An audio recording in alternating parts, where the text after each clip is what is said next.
जिंदगी साथ खेलना बंद करो, छात्राओं के साथ खेलना बंद करो,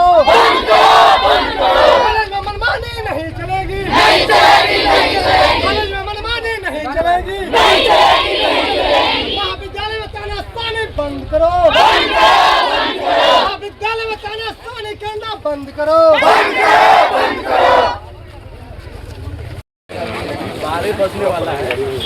जिस सिस्टम का ढांचा ही खराब रहता है, इसका मतलब समझिए क्या।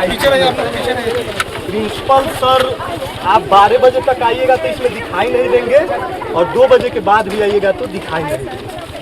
तो ये तो कॉलेज का मुद्दा है। कोई नहीं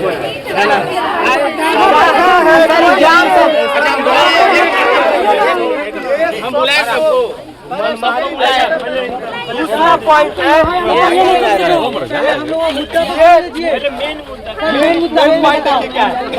सर इस कॉलेज के परीक्षा नियंत्रक कंट्रोलर है। एग्जाम बच्चे देने गए और एग्जाम देने गए और सीधा सीधी एब्सेंट कर दिया गया। जो वो भी देखिए सर, हम लोग अभी कुछ महीनों पहले 3rd सेमेस्टर का एग्जाम देके आए। हम लोगों का सेंटर HR कॉलेज में पड़ा हुआ था अमनौर। अभी 2 से 3 दिन पहले से हम लोगों के कॉलेज में 3rd सेमेस्टर का मार्कशीट वितरित किया जा रहा है। हम लोगों ने बहुत बच्चों ने 50-60 बच्चों ने अपना मार्कशीट हम लोगों ने अपना उठाया। उसमें सेम पैटर्न के साथ यहाँ पे जो हम लोगों का MIC है, MIC हिस्ट्री है ना, अब्सेंट करके प्रमोट कर दिया गया है। 300 प्लस बच्चे अब्सेंट है सिर्फ एक सब्जेक्ट में, जिसका MJC पॉलिटिकल साइंस है। एक मिनट, जिसका पॉलिटिकल साइंस MJC है ना, मेन सब्जेक्ट, उनको MIC हिस्ट्री में सीधा अब्सेंट किया गया है। एक भी बच्चा ऐसा नहीं है कि पास हुआ हो। अदर विषय वाले पास हैं कुछ बच्चे। अभी जब आप आए सर को बोलने तब कोई नहीं आए ना, टीचर भी।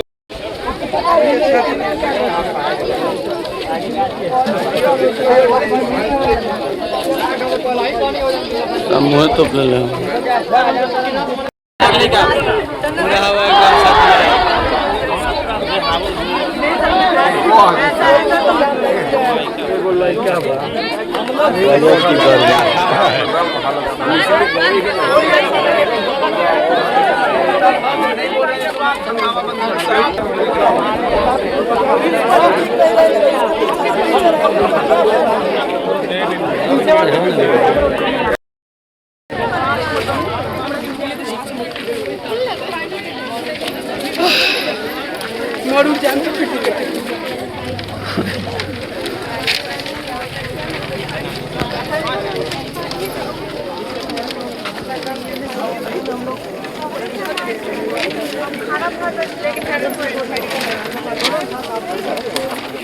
हम लोगों का 23-27 के हम बच्चे हैं। 23-27 से हम लोगों का सेशन है और हम लोगों का अभी हम 3rd सेमेस्टर का मार्कशीट उठाए हैं लोग। तो उसमें हुआ ये कि MIC जो सब्जेक्ट होता है हिस्ट्री, उसमें 300 प्लस बच्चों को अब्सेंट कर दिया गया है। और जबकि आप खुद सोचिए कि 300 बच्चे कभी भी एग्ज़ाम में अनुपस्थित हो, ऐसा हो सकता है। इसीलिए एक दिन में 300 बच्चों का भविष्य खराब कर दिया गया है। और जब तक हम लोग 3rd सेमेस्टर का मार्कशीट क्लियर नहीं होता है, तब तक हम 4th सेमेस्टर का फॉर्म नहीं फिलअप कर सकते हैं। अब 4th सेमेस्टर का फॉर्म फिलअप डेट भी निकल गया है 2 अप्रैल से, यानी कि आज से ही 13 तारीख तक और डेट है। और हम लोगों का कोई सुनवाई नहीं है। अभी 11:30 हो चुका है, 11:30 और अभी तक नहीं प्रिंसिपल आए हैं, नहीं कोई टीचर आए हैं और ना ही कंट्रोलर।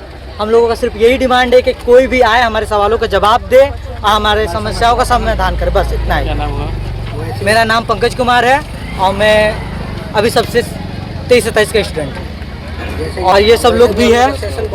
27 के 3rd सेमेस्टर का मार्कशीट महाविद्यालय में भेजा गया है और उसमें लगभग छात्र छात्राओं को फेल और प्रमोट किया गया है। लगभग 80 से 90% ऐसे छात्र छात्राएं हैं जिनको फेल और प्रमोट किया गया है। बच्चे परीक्षा भी दिए हैं, परीक्षा देने के बावजूद भी उनको अनुपस्थिति कर दिया गया है महाविद्यालय में। ये पूरे एक साजिश के तहत हमारे जो वाइस चांसलर है परमेंद्र वाजपेयी और हमारे परीक्षा नियंत्रक अशोक मिश्रा के द्वारा ये छात्र छात्राओं को फेल और प्रमोट किया जा रहा है। इसमें 3 विषय ऐसे हैं, स्वच्छ भारत, इंग्लिश कम्युनिकेशन और स्वच्छ क्या है एक और विषय है। ऐसे जो 3 विषय हैं उसमें से न उसके न टीचर है हमारे महाविद्यालय में, ना ही उसका कोई पढ़ाई लिखाई व्यवस्था है।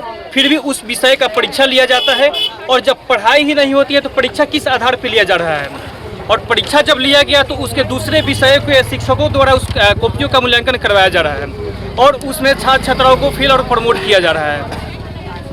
और अभी जो 3rd सेमेस्टर का मार्कशीट भेजा गया है उसमें प्रिंटिंग डेट है अगस्त में, अगस्त का जो है उसका प्रिंटिंग डेट है और 2nd सेमेस्टर के मार्कशीट के प्रिंटिंग डेट सितंबर है। मतलब 3rd सेमेस्टर के परीक्षा परिणाम आने से पहले 3rd सेमेस्टर का परीक्षा मार्कशीट पहले आ जा रहा है और 2nd सेमेस्टर का मार्कशीट बाद में आ रहा है, 1 मंथ बाद में। ये किस प्रकार से सही है? क्या मांग है आपकी? हमारे जयप्रकाश विश्वविद्यालय के परीक्षा नियंत्रक डॉक्टर अशोक मिश्रा से यही मांग है कि इस मार्कशीट में सुधार करके पुनः मार्कशीट को महाविद्यालय में भेजा जाए और इन सभी छात्र छात्राओं के भविष्य के साथ खिलवाड़ न करें।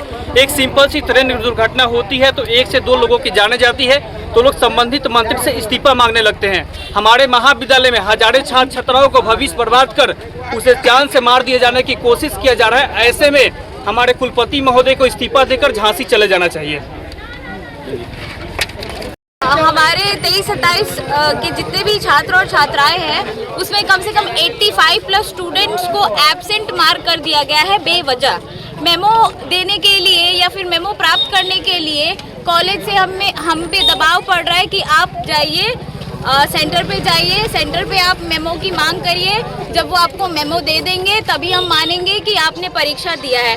जबकि हमने सेंटर पे जब एग्ज़ाम दिया था सर, तो जहाँ तक कि मुझे याद है कि हमें बैठने के लिए बेंचेस भी नहीं मिले थे। आप सभी स्टूडेंट से पूछ सकते हैं कि कई सारे बच्चे गैलरी में कॉरिडोर में बैठ के अपना पेपर दिए थे और कितने बच्चे तो ज़मीन पे भी बैठ के उन्होंने अपना पेपर दिया था। इतनी भरी तादाद में स्टूडेंट आने के बावजूद भी हमारे मार्कशीट पे इतने बड़े पैमाने पे स्टूडेंट्स को एब्सेंट क्यों किया गया है ये मुझे समझ में नहीं आ रहा है। और हमें बार बार कहा जाता है कि आपके आंसर शीट या रजिस्ट्रेशन फॉर्म किसी भी टाइप का एरर या सुधार करवाने के लिए आप यूनिवर्सिटी कॉलेज से यूनिवर्सिटी भागते रहिए, फिर यूनिवर्सिटी से सेंटर भागते रहिए। ऐसे भागते भागते आप बूढ़े हो जाएंगे, इसके बाद में बुढ़ापे में आपको जॉब मिलेगा। कहाँ सेंटर पड़ा हुआ था? सर हम लोग का हॉटीलाल सेंटर पड़ा हुआ था HR कॉलेज अमनौर में, और वहाँ पे हमेशा एग्ज़ाम के टाइम भीड़ ही रहती है सर, और हम लोगों के लिए बेंचेस भी प्रॉपरली नहीं होते हैं।